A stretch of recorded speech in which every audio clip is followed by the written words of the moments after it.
शहरातल्या गजबजाटापासून दूर, जिथे सूर्य सोन्याचा गोळा होऊन डोंगराआडून हळूच डोकवतो, जेथे अलारामचा कर्कश आवाज नाही, तर कोकिळेचे कुहू झोप उडवते. चला आज अनुभवूया माझ्या गावची एक सुंदर पहाट. दवबिंदूनी निहाली धरती सजली हिरवी रानं, उगवत्या त्या सूर्याचे सुवर्ण सुटले बाण. पक्ष्यांचा तो किलबिलाट कानी पडतो गोड, नदीच्या त्या खळखळत्या पाण्यालाही ओढ. कुणी भरला हा रंग फुलात, कुणी शिकवला सूर पाखरांना, निसर्गाच्या या किमयेने मोहविले वेड्या मनाला. असा हा खेळ अजब निराळा डोळ्यात आपल्या साठवूया, निसर्गाच्या या सुंदर रूपाला कवितेत आपल्या घेऊया.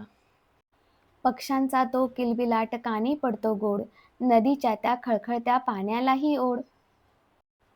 अंगणात माझ्या डोलतो हा शेवगा देखणा, हिरव्यागार पानांचा जणू निसर्गाचा दागिना.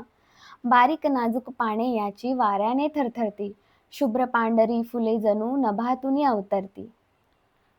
हळूच उमलली कळी पहाटे, फुलांचा सुवास दारी दाटला, रंगबिरंगी पंख पसरुनी फुलपाखरांचा थवा नाचला. काळ्या ढगांच्या आढून बघा पांढरा बगळा उंच उडाला, नदी काठी बसून खंड्या माशांचा वेध घेऊ लागला.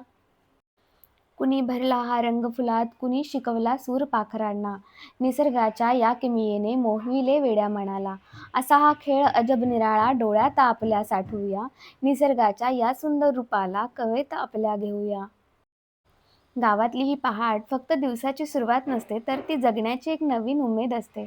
तुम्हाला तुमच्या गावची पहाट कशी वाटते कमेंट्समध्ये नक्की सांगा. आणि अशाच निसर्गरम्य व्हिडिओंसाठी आमच्या चॅनलला सबस्क्राईब करा.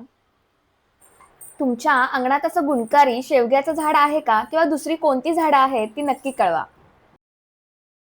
तुम्हाला हा आजचा भाग कसा वाटला हे नक्की कळवा आणि शुभवेज लाईफला सबस्क्राईब करायला विसरू नका. धन्यवाद.